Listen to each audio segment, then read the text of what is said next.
The beginning of the episode shows us Andrea Brewer's birthday party. Her family has gathered to celebrate the occasion. Her son, Nick, daughter, Paya, along with Nick's wife, Sophie, get Andrea a birthday present. Paya is disappointed to see that the present is a planter when she had asked Sophie to get a bread maker instead. That's gotta be the first time in history that someone's been upset about not getting a bread maker. She makes snarky comments to Sophie about her ideas being lame. Nick gets mad at her for disrespecting his wife and asks her to leave the party immediately.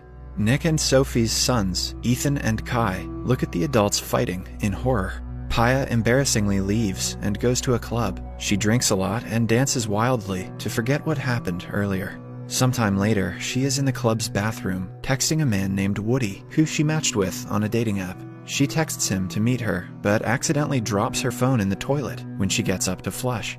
In the following scene, she is in her apartment, putting her phone in rice so it will soak all the water and repair itself. The next day, she drives to the hospital where she works as a nurse. She is assisting a patient as he shows her interesting videos online to keep himself distracted. In one of the videos, Paya's brother Nick is holding up a card that says, "I abuse women."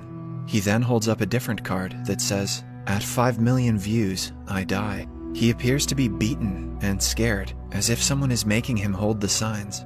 Paya is shocked and doesn't know what's going on. She rushes to the hospital's phone to call Nick, but the call goes straight to voicemail. She then calls Nick's wife Sophie, but she doesn't pick up either. Paya freaks out and rushes to Nick's work. She then asks his coworker Matt about him. Matt claims that he hasn't seen him since the morning. Paya shows him the video, which worries Matt, so he asks his other coworker Dawn if she has seen Nick. The two find out that he missed his 8 o'clock meeting and hasn't been to work yet. Paya is now more worried than ever, so she rushes to the school where Sophie teaches. She barges inside, even when the guards warn her not to. Sophie gets rid of the guard and watches the video herself. She is as shocked as Paya to watch it.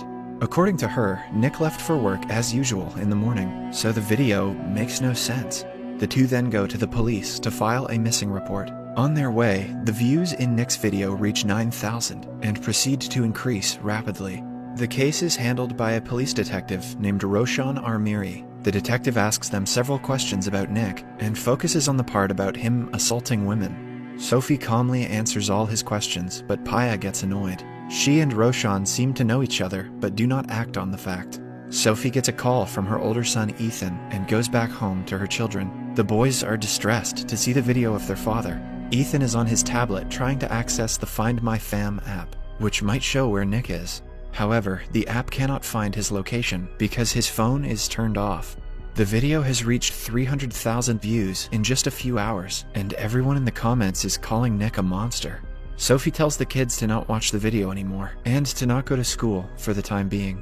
Paya returns to her apartment to see that her phone is finally working.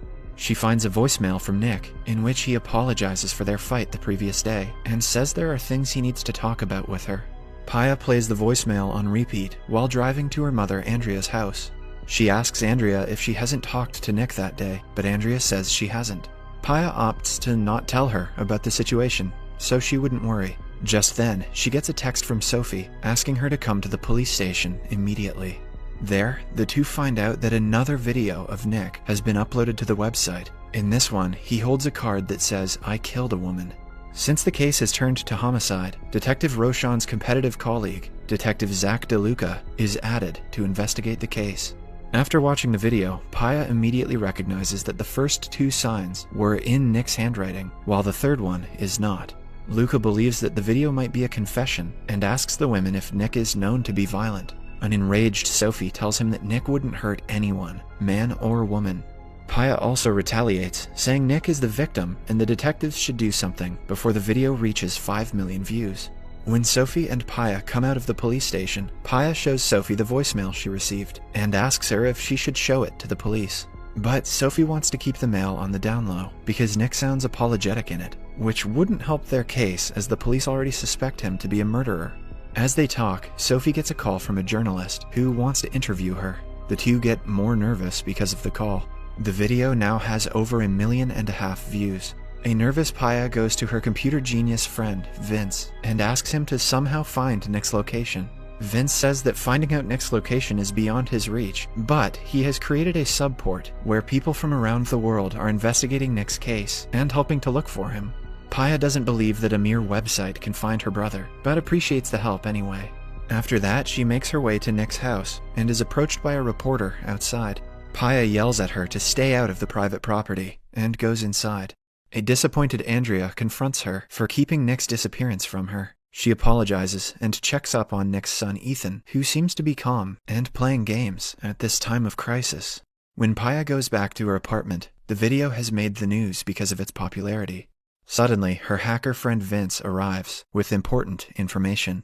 The people in the subport have found out that the video was taken in a specific kind of delivery van by analyzing the symbols in the background. Paya thanks Vince and takes the proof to the police. They begin to look for the specific van through the traffic cameras while Paya waits outside, accompanied by Nick's coworker, Matt. After a while, she refreshes the website and sees that the views have reached 5 million. Just then, Roshan and the officers come outside, claiming that they have found the van. Everyone quickly rushes to the location with a SWAT team, only to find that the van is empty. They search around the area but find nothing. At last, the police conclude that Nick was not in the van when it was disposed of.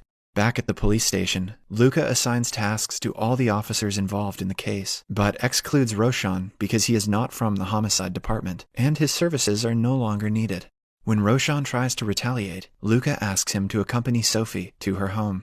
Outside her house, Sophie is mobbed by the reporters. Roshan escorts her inside to see that the house is being investigated for evidence.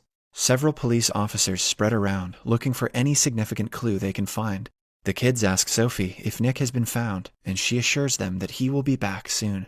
Just then, Luca arrives at the house and seizes all the family members' phones so that they can extract data that can potentially help them with the case. The family is skeptical about the procedure, saying that they are being treated as suspects. Everyone hands their phone over, except for Paya, who says that hers is at her apartment because it is broken. Amidst the search, Paya goes out to smoke. Roshan follows behind her for a chat.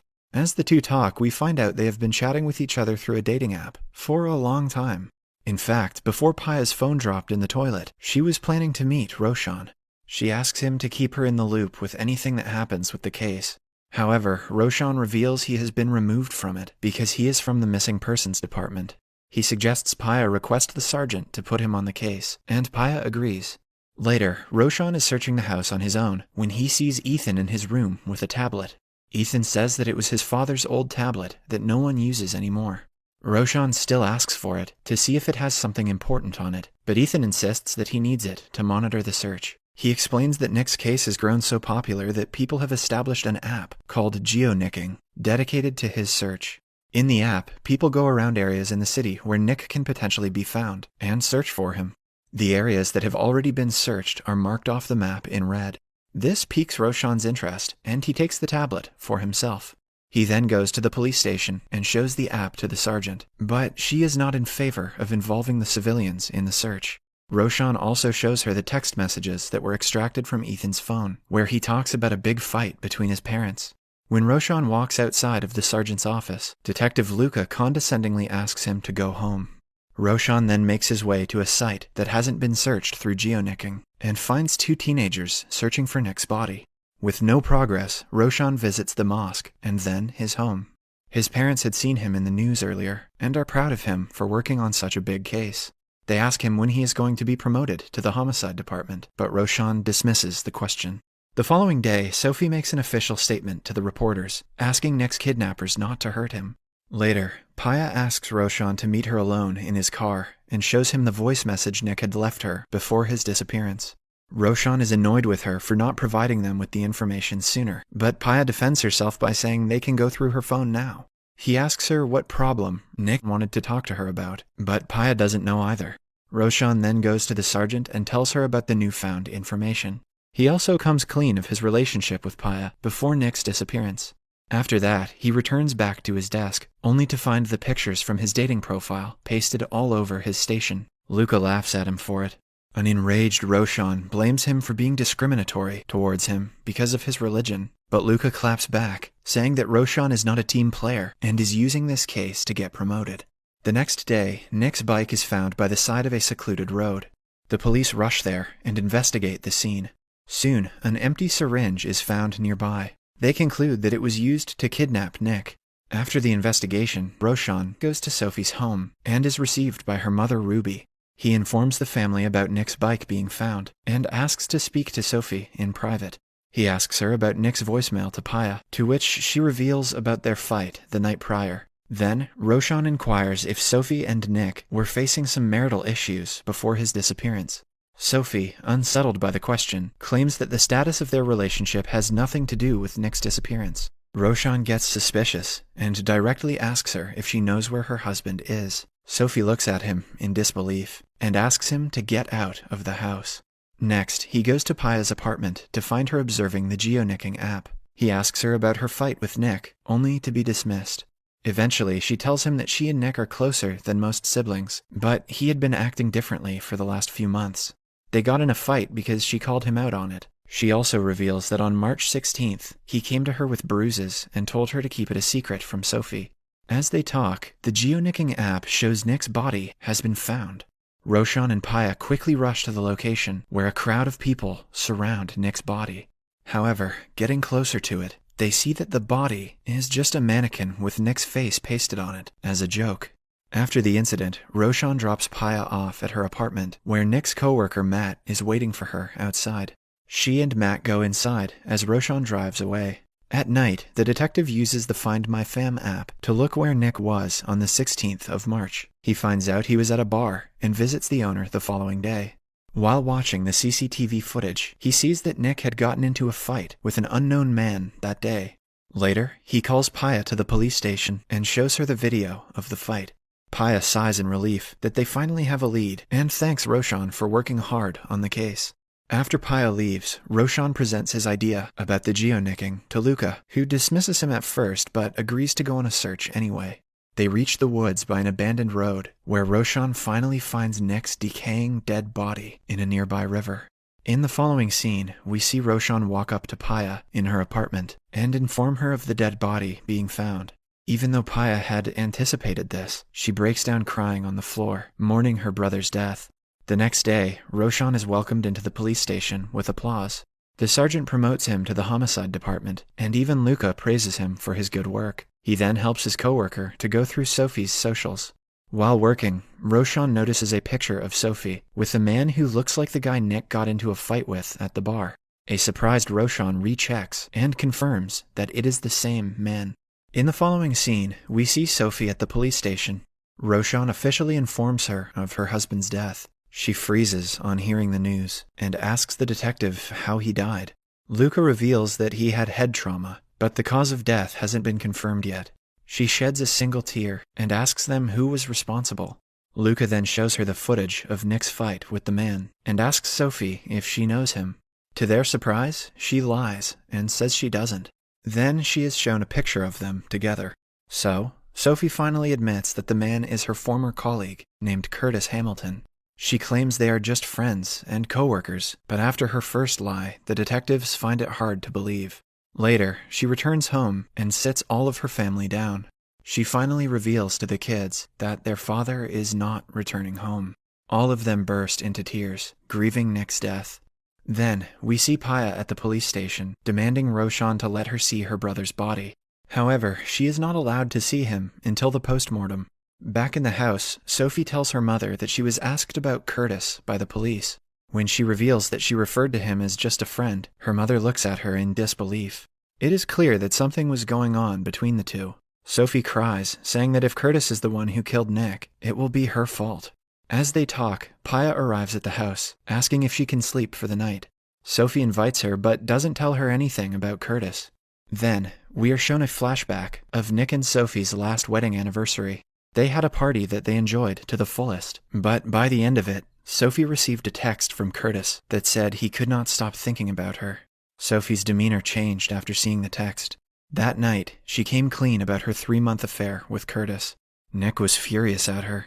Back in the present day, Sophie sneaks out of the house and goes to see Curtis. He is shocked to see her, but invites her in. He acknowledges everything happening in Sophie's life and asks her if she is fine.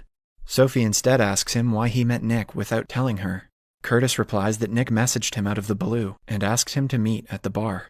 He wanted Curtis to tell him every detail of their relationship: who was interested first, when did they meet each other, and how many times they made love. He claims that by the end of the conversation, Nick attacked him, but Sophie is suspicious of him. As they talk, the police knock on his door and arrest Curtis. It turns out they had been following Sophie after she lied about her relationship earlier. Both Curtis and Sophie are then taken to the police station as suspects of Nick's murder. Subscribe for more videos like this, turn on notifications, and leave a like.